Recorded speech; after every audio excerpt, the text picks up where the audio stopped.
Hey there, Commercial Construction Coffee Talk fans. Thanks for chiming in. My name's David Corson. I'm your host. I'm also the publisher and editor of Commercial Construction and Renovation magazine. Actually, I'm breaking out the archives, July, August 2015. Mr. Carl, Mr. Tim from Concord Hospitality on the cover. Thank you, gents, for being on there. We're digital now, but I've been breaking out the archives and just kind of, this was almost 8 years ago that we printed this magazine. Let's see what I look like. Oh, here's my publisher's page. I got my little doggy with me. Oh, let me go this way. I've got my hair. My hair's a little less grayer and, 8 years ago. And anyway, we're looking good. Actually, I have a little more hair and it's not as gray. So anyway, but this is what the magazine used to look like. It's always nice to look and have it, but we're digital now. So anyway, I hope everybody's having a great weekend. It's Saturday afternoon. I just got back from my lot up on the lake. I have to keep the HOA happy. So I was down trimming some trees and cutting the grass, and my neighbors were going by going, when are you going to break ground? And blah, blah, blah. And they were all really, really nice. And there's 50 homes. I'm like, there's only 2 homes that haven't broken ground, myself and this other guy. And this other gentleman, he's not going to break ground for another year.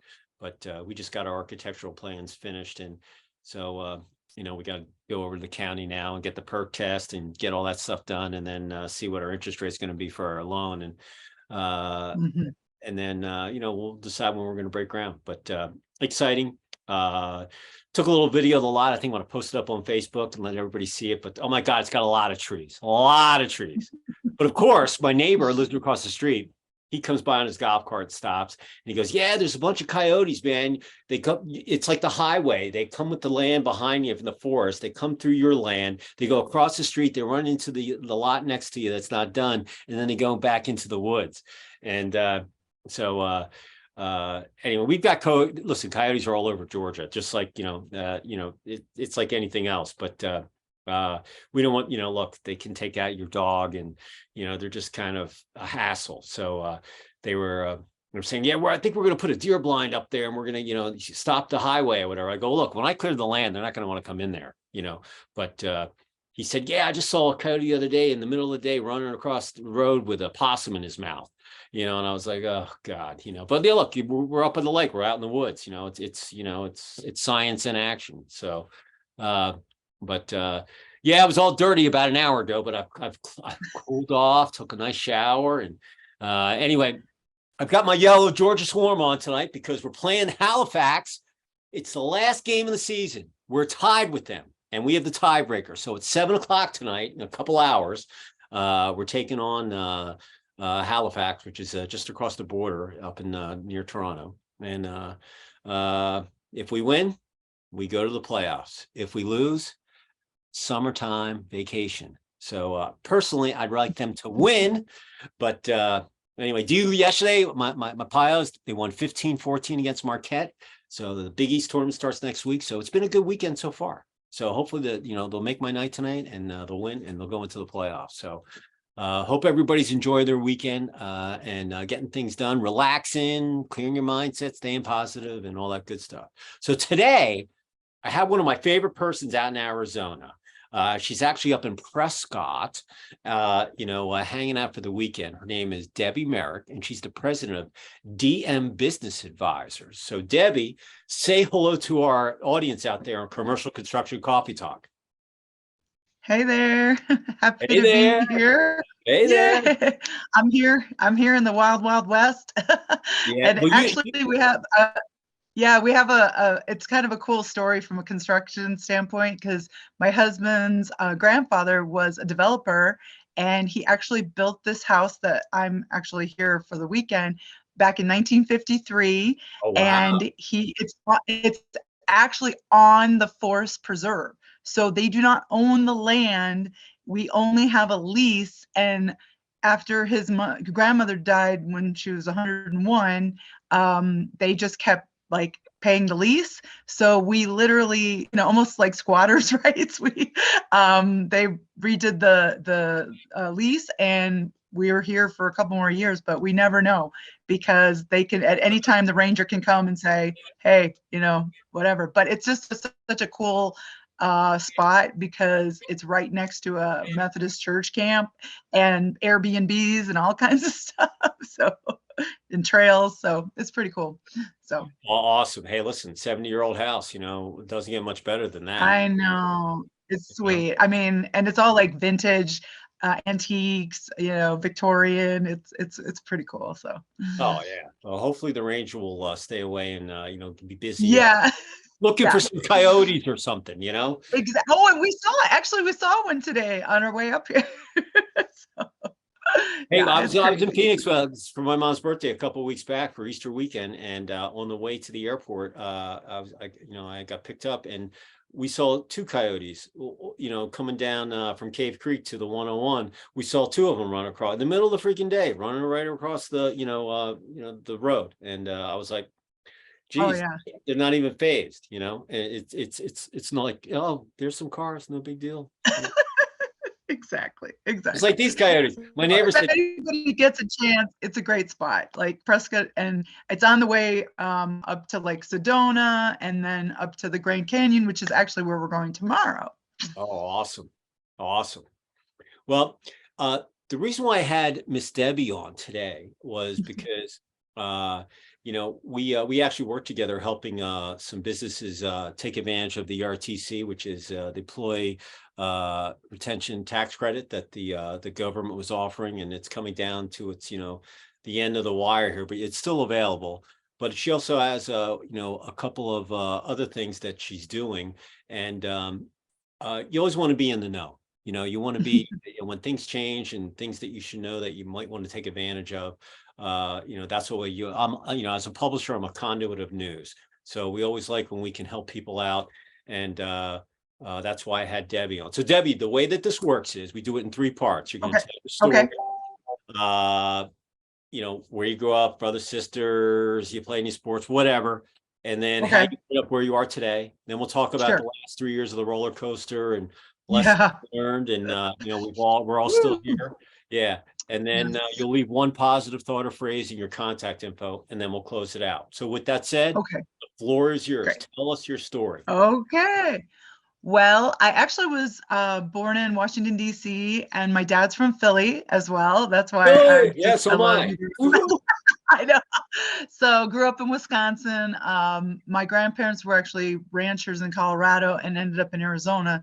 And that's how I ended up in Arizona, because I ended up going to U of A out there for marketing in the late 80s, early 90s, and then never went back to Wisconsin because, it was just too cold up there. But I have had, real estate, mainly in the furniture business. I actually had my own home and gift business in the 2000s during the fun recession of 2007. And of course, that was a want business, furniture, home gift, luxury gift that we did in Old Town Scottsdale. And it was a blessing. It was one of the best things I've ever gotten to do in my life. But in 2010, we basically closed everything down, pretty much lost everything, and just had to rebuild. And so over the last 13 years, I've been involved with different brokering of, lending, like business lending. I've done, some M&A, private equity, just, specialty tax. And actually that's in 2017 was where I got like a mini MBA in some of the like R&D tax credits, other types of tax credits that, the 1%, they take advantage of these from like their Ernst & Young people or Deloitte. And a lot of these mid-size, which I know, your audience, you've got over 100 employees, that to like to $1 billion, dollars in revenue. I mean, that's an area where a lot of businesses don't realize that there's a lot of programs available. And if anybody ever, wants to, reach out to me about anything like that, it's fine. I can direct them. But at the same time, that's when I, realized that, the wealth strategies, the 1% is like understanding some of these things. Even as a small, entrepreneur myself, it was very eye-opening for strategies for businesses. So when COVID hit, I had a colleague of mine that we were in the specialty tax business development space together, and he, Ken Poblano with Tax Incentive Agency, he and I worked together for over 12 months, doing over, we've now, I think it's over 50 million in ERTC credits that we've done. And I've worked with actually a couple of different CPA firms only because of capacity issues. And what I have a couple lesson learned that I'd like to share, because some people have actually been told that they couldn't qualify. And when they've gotten in hold of us, we've actually been able to get them money. And a couple reasons for that is because some of the firms out there are not taking into consideration supply chain issues, which obviously was such a huge deal. And they weren't always taking into consideration indirect lockdowns, indirect restrictions. We actually had a very large welding company in Southern California that they made quite a bit more money during COVID, but the reason that we were able to get, I think it was about 600,000 for them, was because more than 10% of their revenue actually came from another industry that had been shut down during COVID, which was the entertainment business. Because as you can imagine, being a commercial welding company, they do all the like cool Lucasfilms, like for, Star Wars and things like that.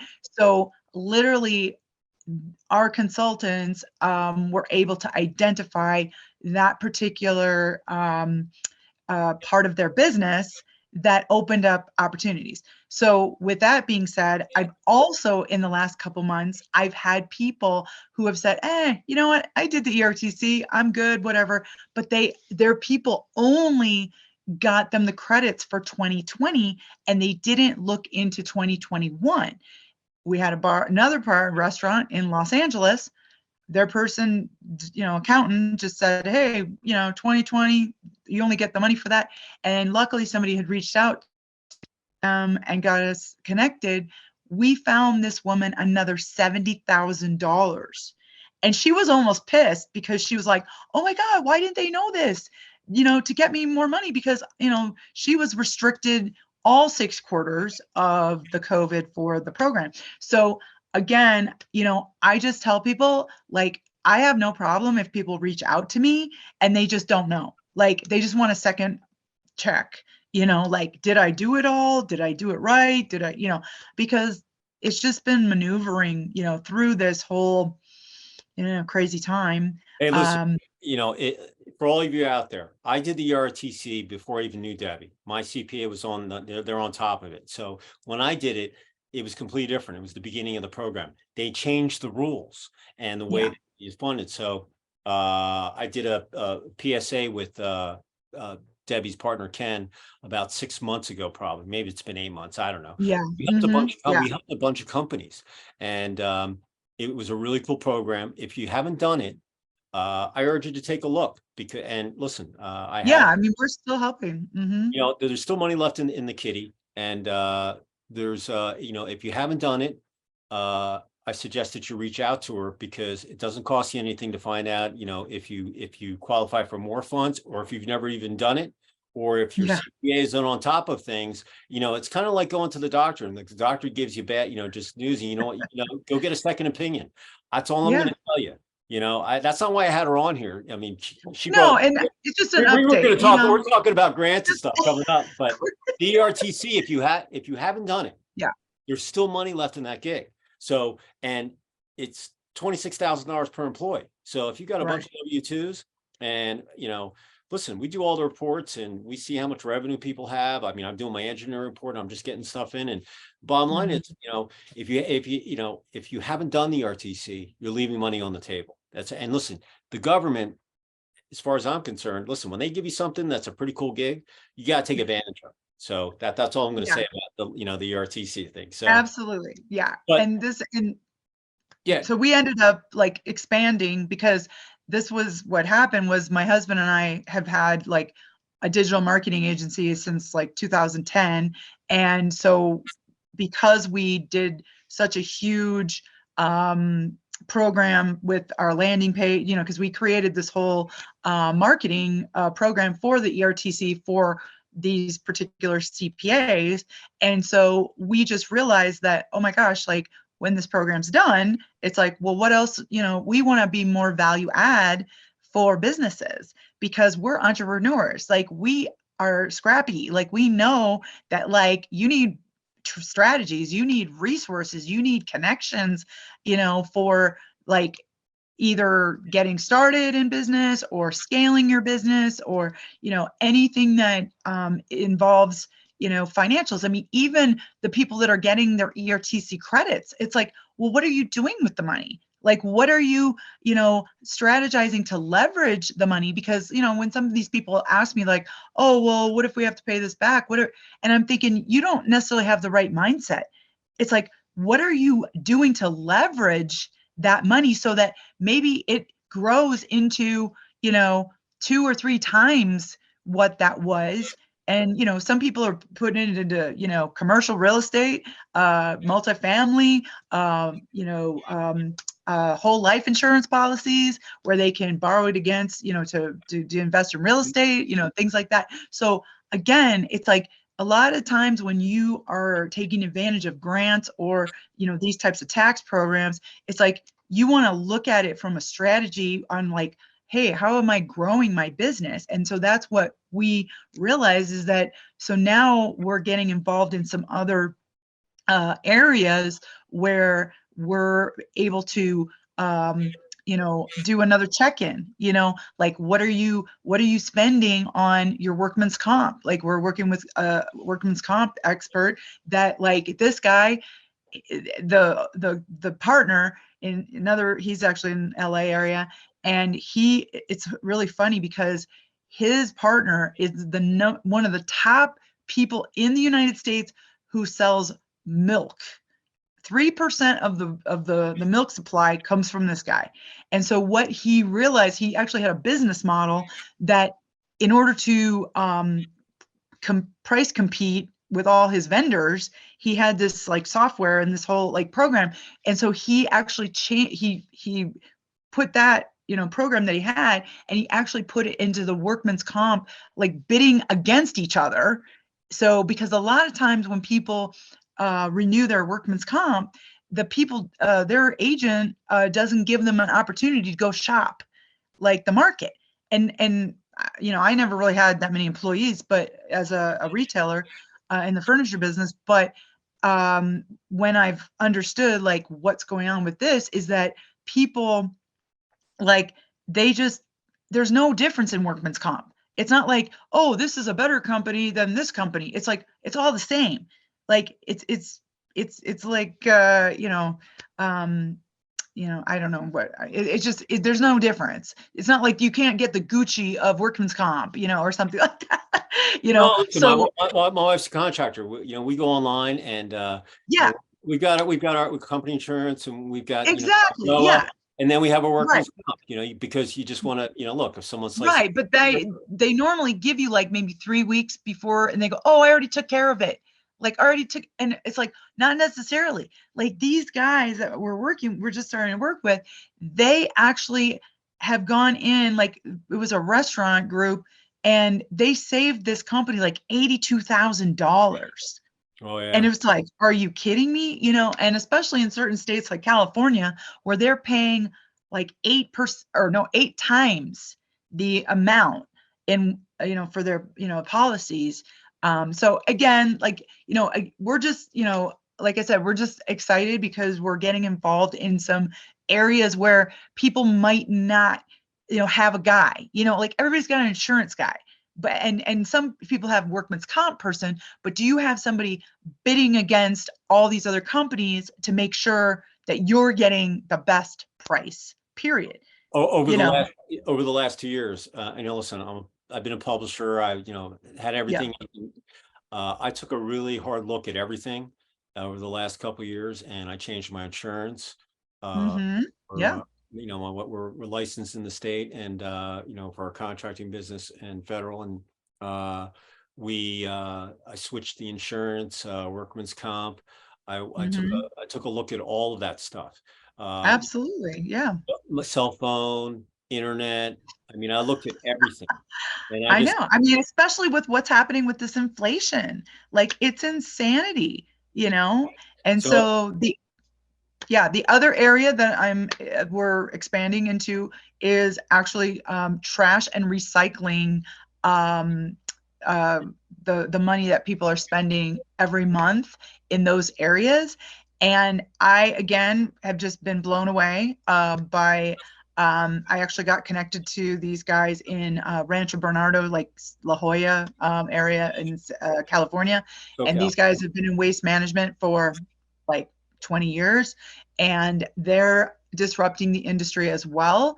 They're actually going in, and it's kind of like, I didn't realize this, but it's kind of like credit card processing. It's like there's a lot of like all these little fees and all of these things that like you don't have to pay for this stuff, you know? It's like, and if you don't know, and if you just look at your statement, you know, you just pay your statement every single month, you have no idea. And of course, you know, as a loyal customer, they're not like getting you any better pricing. Like they're just saying, oh, hey, like we can just tack on a little bit of this, a little bit of that. Like I remember when I had my Yeah, retail business. multiply it by a million customers, you make a lot of Yeah, money. I know. It's like, hello. And so, yeah, so these guys go in and do a free audit, and it takes about 3 weeks. And they literally are saving businesses anywhere from 20 to 60% a month on their fees and their contracts, and they still work with the haulers, so they're not like disrupting like, you know, who you're doing business with. They're just if like efficiency experts in this field. And so I was just like, again, I mean, they're, you know, working with up to like 400 locations, and, you know, just all different industries, especially in, you know, like hotel, you know, restaurant groups, just huge hospitals, you know, all these different companies. When again, like, you know, every dollar matters, like when you're doing your business, you know, and of course, you know, I was in a very high inventory cost business. And so, you know, when everything changes, you know, pricing, and I don't think, you know, I mean, I don't know about you, but I don't think it's going to go down. You know, I don't think the prices of things are gonna, you know, adjust down. I Listen, mean, I do stamps.com. Nothing against you, stamps.com, but I'm going to use you as an example. Okay. yeah, Stamps.com. They're a yeah, digital stamp, so I don't have to go to the post office. So it hmm started out at $14.99 a month. Okay. Then it went to yeah. 15. Then it went to 16. Then it went to 17. Now they just told Ugh, me they're going up to 19.99. Now, what? so I said to myself, I'm like, you don't the only thing you have is probably your home office. You've got your customer service people, but it's not Hmm. like you're driving mail around. You're not delivering. You're a middleman. So why does the cost go up? Because you're passing this, you know, this inflation off to me. Call it what you want, but I don't understand what's going on, because you know I have my own, I have overhead too, but you know I'm not changing my rates to my clients. And uh you know, that's why I said I took a look at everything. And And you uh have to. And yeah, it's just hard when you're running your business.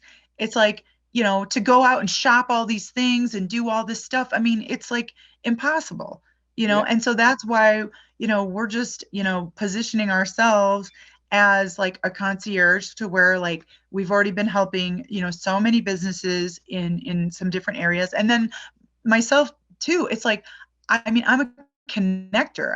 I love to connect people.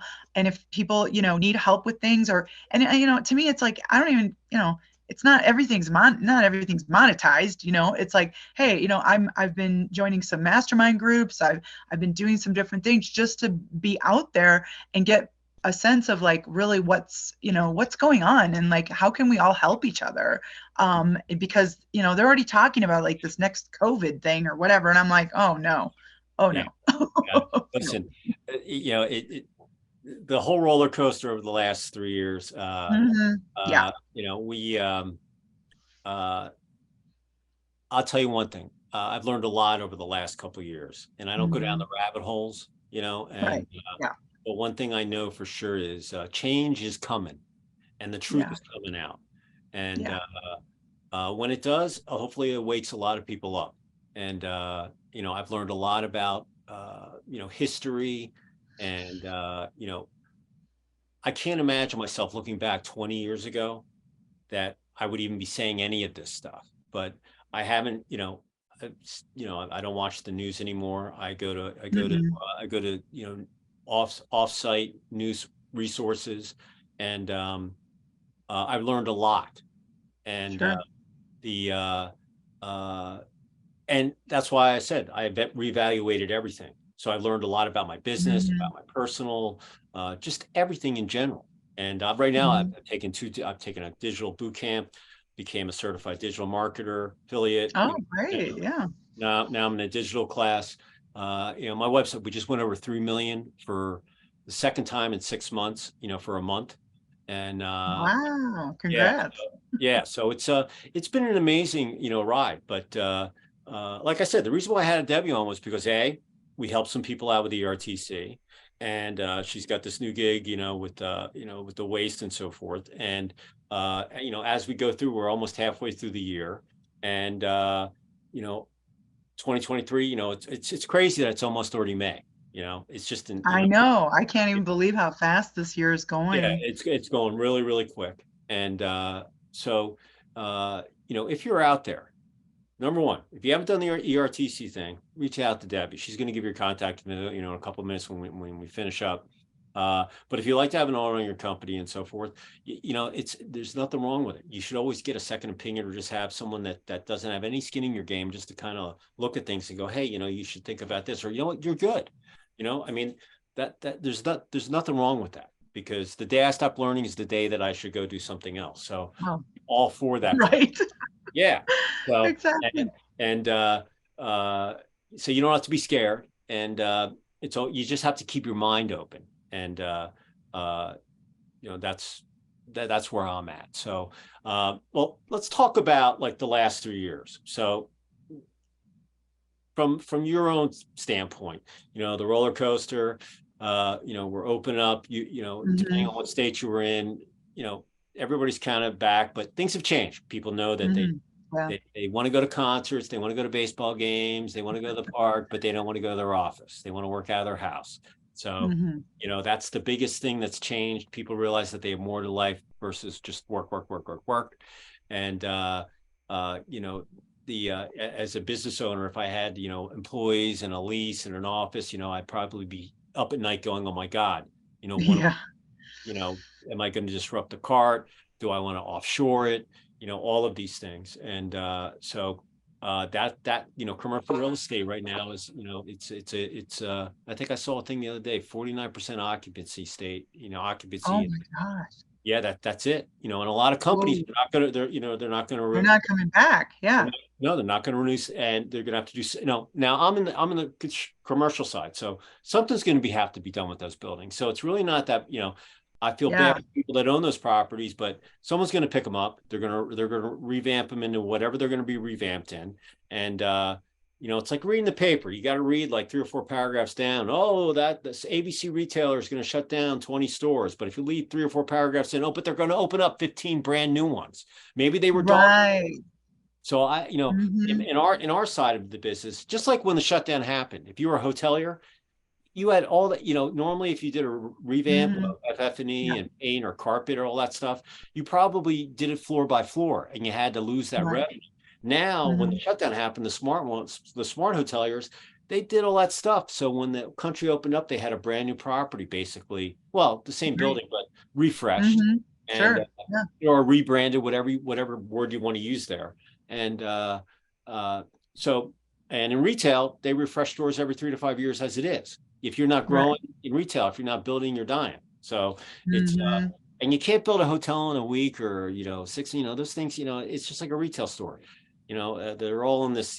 By Thanksgiving, you want to get your store done. You're gonna make all your money between Thanksgiving and Christmas, and then during the year, you know what your revenue is going to be. And so uh, I never judge any books by their cover. And and that's, like I said, I had a really good experience with Debbie. I refer people to, Ken and the tax incentive thing, and we helped a lot of people that didn't know Yeah. anything about that program, but it's coming to them. But now we have this new audit and so forth that we're going to put out there, and hopefully you'll take advantage of. But tell me some of the lessons that you think you learned over the last couple of years, for our audience out there in commercial construction. Oh my gosh. Give us two lessons learned. 2 lessons learned. I really learned about how resilient the business owners of the United States are. Like, I have been so honored to help these people because, I mean, just to hear the stories of what people have gone through, the hell that they had to endure to either stay open or to close and still do business. I mean, I have had crying on the phone, people like grown men like that were super strong that like were just like, Debbie, I don't know what I'm gonna do. I'm defeated. Like, yeah, it's just like I can't, because they're like the employee like pool is different now, like people don't want to work, so it's like, here I have this amazing business, I've had it for 20 years, I've had it for 30 years, and it's like, how do I like figure out like how to get people to come to work, and want to help build something, or even like somebody's family member, like, oh, it's their son, and like they wanted to keep it in the family, and the son has no interest, like they don't even want to keep the legacy going on of this company, and it's a successful company, and so to me, I've just been honored, and I've learned so much from all of these people that I've been able to serve humbly, the last few years. And so, but just to know that like the small business owners and medium-sized business owners are the backbone of this country, and that, we can't let the corporate, infrastructure, take over that, what is so pure, and so it's so necessary to just, for capitalism, I mean, that's 50% of the businesses that drive this country are small business owners like myself. Yeah. Yeah. And, exactly. There's only, look, there's only, when I look at the top 200 brands in retail, restaurant, hotels, Yeah. there's one Walmart, there's one Hilton, there's one Burger King. All right. So, Yeah. But nothing against those guys, but the bulk of the business that drives this country are small business. And, the people that took a chance, look, I opened my business right after 9/11. Everybody told me not to do it. Here I am standing, 20 some odd year, 22 years later. Yeah. And so I rolled the dice. 9 out of 10 companies don't make it. I did, because I don't about my DNA. Yeah. Failure is not an option. And but were there peaks and valleys in there? Sure. Yeah. I went through the crash in 08. Listen, I used to be, I went from print from digital. I had to, so I've seen all these things. I mean, I can remember back in the 70s when I was growing up, with the where you filled your gas tank up, every other day, depending on your license plate. Yeah. I remember those lines, and and I went through the nepotism thing, and the family. I gave up all the family businesses. I could have taken over the construction company with my cousins. I could have gone. I did retail training at Levitt's, but when it came time for me to go down to North Carolina, where there was one hotel and one restaurant in a small little town in Hickory, it was during the mid '80s, and interest rates were 18%, and no one was buying furniture, and I was like, I don't know, here's my bag. Jeez. And then I got GIA certified. I could have taken over my stepdad's business, and just like you said, he had 2 daughters and 1 son. None of them wanted to take the company over. I did my time. I've gotten GA certified, and then we built another store. And then I didn't like sitting behind the showcase waiting for people coming into the to the retail store. And I was selling food at night for another company, and Oh, wow. that's how I ended up in Atlanta. And then I got bored. I didn't want to move back north, so I was like, okay, I'm gonna look for a job, and I saw an ad job. And then they had a furniture magazine, and my Oh dad, my gosh. my parents, they met me when I was like 3 years old in the office, because my dad and his brother used to run ads in this furniture magazine. So I remember the interview. He went over to his archives and pulled this up. He goes, is this your company? Your company? I'm like, yeah, that's my father and my brother and his brother. Oh my gosh. Yeah. So anyway, That's wild. so you just, you just never know. And, but, you know, it's crazy when you look back. And Oh yeah. so what's your second lesson? I would say that, oh, I know what the lesson was, is don't diversification, because I was working with one company, and then there was a capacity issue. And so I was forced to find another vendor. And I just had no idea that, like, that was just going to be such a huge, um, undertaking, because I have, our whole marketing system of lead generation for, the ERTC and everything. And so I was, forced to go out and find another CPA to work with temporarily.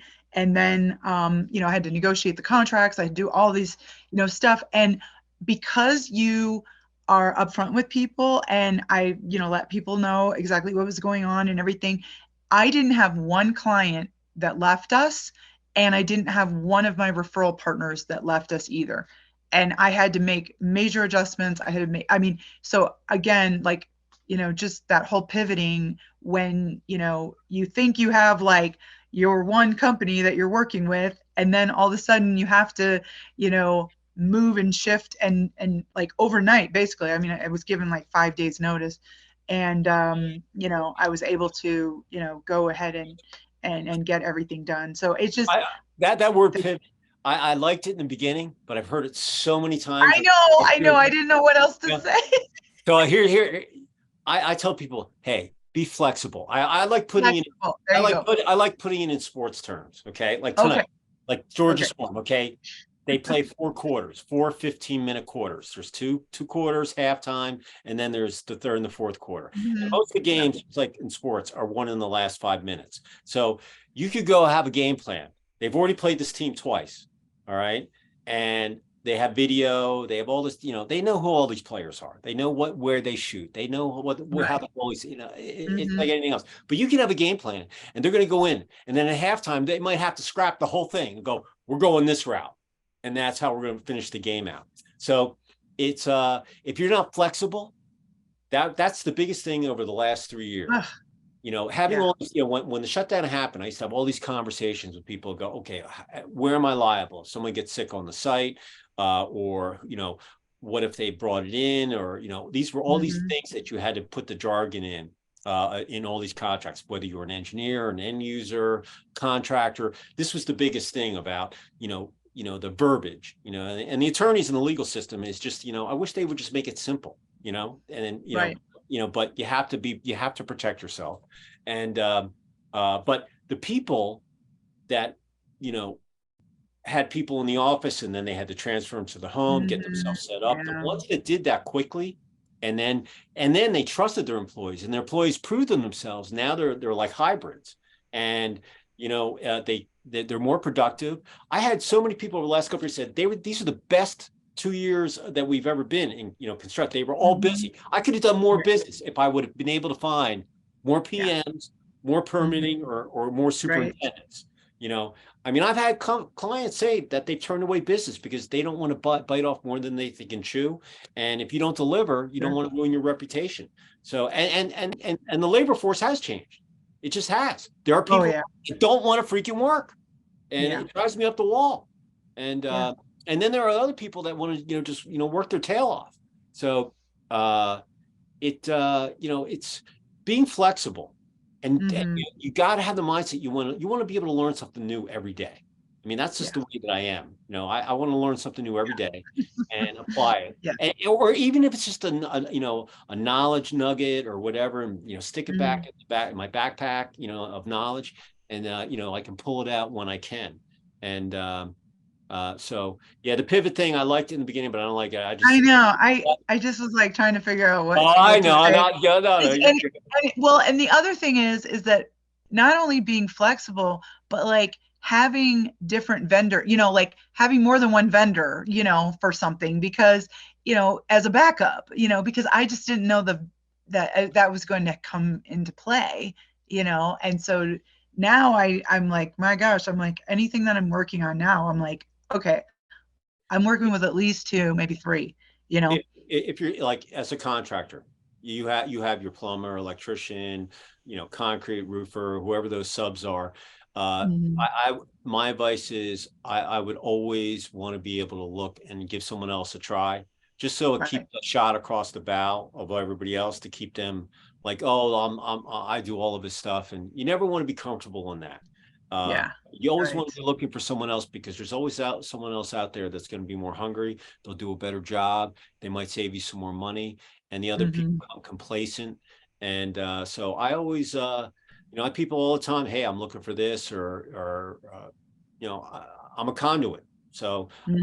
whether they're Yeah. looking for a job or they're looking for someone, I give them. If they don't work out, I can find. We got plenty of people in our database that we can forward your way. And Yeah.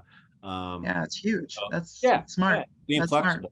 So um, the if someone wanted to reach out to you and bounce some questions off you, as a Yeah. consultant, whether it's Absolutely. I for mean, doing the audits or finding out about what's left with ERTC or Yeah. whatever, how would they reach out to you?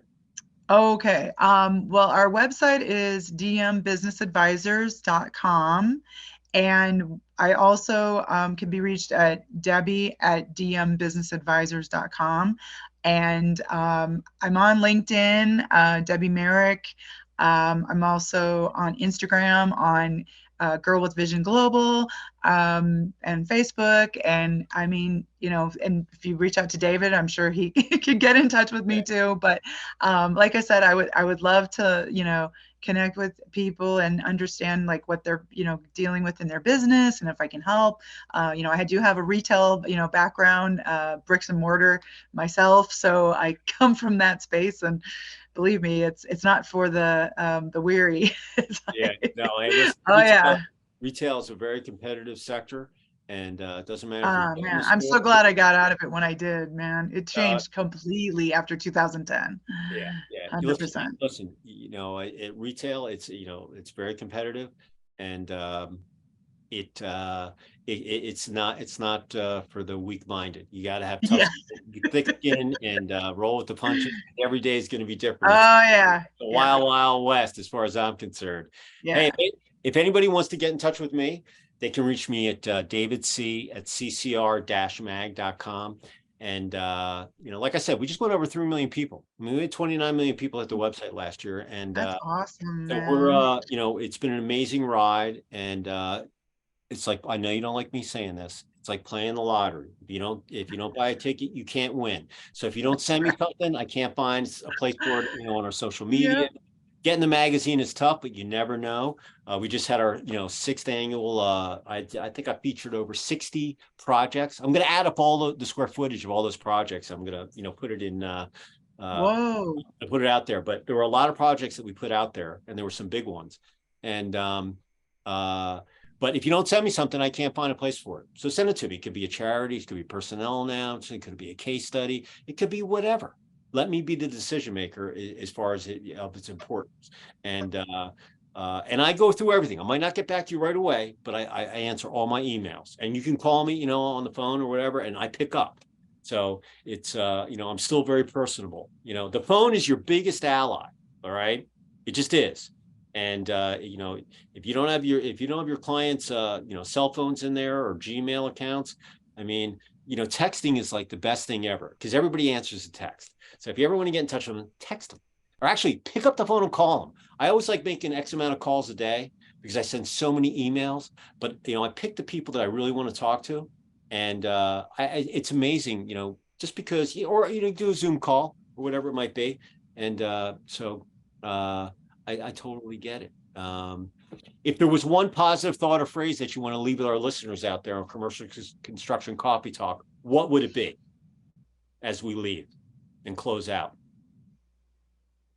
If you have that little voice inside saying, go and do something, just go do it. Yeah. Because, yeah, it's just, if there's something that you're, just, been thinking about like doing, I would just say, just go and do it right now because, we're in just some crazy times and, you might as well just get, out there and do, what you've always wanted to do. Like if there's something you've never done, it's like just go do it.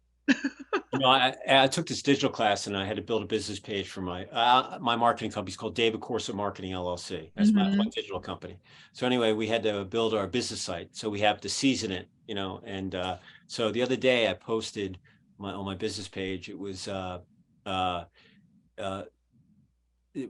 was the saying? It was do it today, because a year from now you're gonna be bummed out you didn't, Yes. And it was something like that, but it was really cool. I was like, yeah, because if you don't start it, Right. and finish what you start. Just don't start, Oh. do something to finish what you start. And even if it's not, at least you went for it and you learned from it, and you just don't know. So, but I'm with you, man. Just do it, and Yeah. stay positive. Don't Stay surround yourself. Yeah, Stay positive, absolutely. positive mindset. Recharge your battery on the weekends, and don't surround yourself with negative people. Yeah, I don't have time for negative people. If people don't want to play my sandbox, goodbye. I don't pay for it anymore. There's 8 billion people on the planet. Why do I want to hang with negative people that are poo-pooers or doggy downers? It's like, I'd rather hang out with positive people. So, Absolutely. Yeah, for sure. well, Miss Merrick, it's been a pleasure hearing your story. Yeah. A retailer, you're still standing today, enjoying your, 70-year house up in Prescott. And we will we'll put this on the e-blast that's going out next week. And always a pleasure. And for those of you out there, remember, if you haven't done ERTC, do it. Because there's still some money left in there, and you'd be amazed. Listen, we tell people that they've gotten hundreds of thousands of dollars, millions of dollars. I mean, Debbie's done a lot more of these deals than I have, but I was promoting it in my magazine. I did a video with Ken on it. I mean, I was like, oh my God, you got to take advantage of this. Now with the audit thing, and our other buddy in Phoenix, Dr. 𝐊𝐇𝐿𝐒. He's got this thing with the grants that are going on, with research and so forth. So you'll see the stuff in the magazine. And if you see the ad, by all means, click on it, because once again, if you're not familiar with it, it could help your business. And like the day I stop learning is the day I should go do something else. So right, absolutely. Well, Miss Merrick, a pleasure as always. Enjoy the rest of the weekend and enjoy the Grand Canyon tomorrow. Awesome. Yes, I will. It's about 5:30, an hour and a half from game time. Georgia Swarm, buzz, and beat Halifax. And my wife knows I'll be yelling at the screen in about an hour and a half. Oh my God, we could go to the game. The stadium's all it's only about 10 minutes for me. But it's gonna rain. Do it. We got the storm coming in, so. We're gonna watch the rain and watch the game, and hopefully they'll pull it out. So, with that said, Miss Merrick, say goodbye from Prescott. Goodbye. Thanks, everyone. I'm gonna sign off from Sugar Hill, just below Lake Lanier at the Beaufort Dam. We're about 25 miles north out of Atlanta. I want to give a big shout out. I'm looking at my thing. I'm going backwards. Big shout out to my sign guy out in Philly who did my signs. Thank you, Antoine. They've been awesome. A lot of people have asked me where I've gotten them, and you did an awesome job. Thanks for showing the Philly brotherly love. And anyway, everybody, enjoy the rest of the weekend. If you're out there on a construction site, make sure that you stay safe, drink lots of water, and get hydrated, and stay hydrated because it's going to get hot out there. And we want you to show up, get home every night. So being safe is 100% where we all want you to be. So with that said, Miss Merrick, I look forward to seeing you down the road and in person, and we'll talk. And to all of you out there, we will see you next time on another episode of Commercial Construction Coffee Talk. Thanks, Debbie. You're the best. Thank you. All right, we'll see you.